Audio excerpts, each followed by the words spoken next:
There's a beautiful text in Luke 4 where Jesus announces himself to the Jewish world. He's in a synagogue and someone hands him a scroll, and this is what he read. "The Spirit of the Lord is upon me, because he has anointed me to proclaim good news to the poor. He has sent me to proclaim liberty to the captives and recovery of sight to the blind, to set at liberty those who are oppressed, to proclaim the year of the Lord's favor." And all the eyes of all in the synagogue were fixed on him. You can kind of imagine being there in that moment. This man has basically said, "I'm the Messiah and I came to do justice in the world."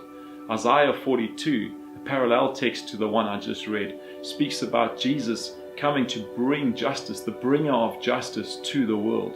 Many of us are far more familiar with terms when we think about Jesus of forgiveness and terms of grace, but less well accepted is this biblical teaching that a true experience of Christ, of knowing Him in our own lives, brings an inevitable change toward justice in our world. Tim Keller, a theologian, says it like this: there's a direct relationship between a person's grasp and experience of God's grace and his or her heart for justice and the poor. When you live in South Africa, it's pretty difficult not to notice the jarring disconnect between those who have and those who don't have. And on the surface, many think that this is just a finance issue, but in reality, this affects so many areas of a poor or a marginalized person's life. I mean, do you seriously want to tell me that a person from the street receives the same level of justice as a CEO? Statistically, poor people are robbed more frequently than those of wealth.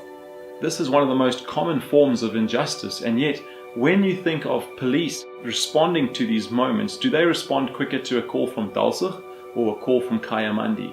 What does that have to do with me, you ask? Well, it has everything to do with you if you're a Christ follower.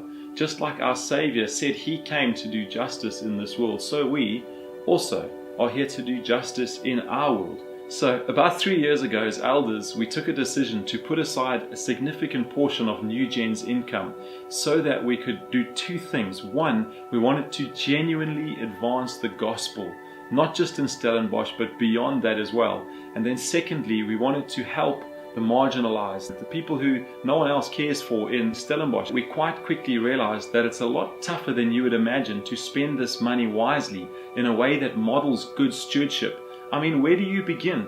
Which NGOs do you partner with? Who's taking you for a ride? Who's actually genuine? Who's really in need? About 1.5 years ago, we asked 5 New Geners who are passionate about this area whether they would help us by putting river banks in place, a kind of grid through which we could evaluate how to support existing organizations, how to come alongside them with volunteers in the areas where they needed support.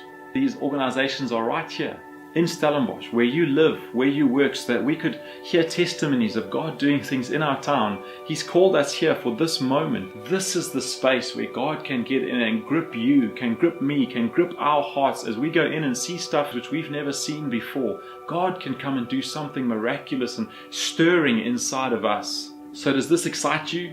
Do you want to know more? Come join us on the 11th of March for the big launch.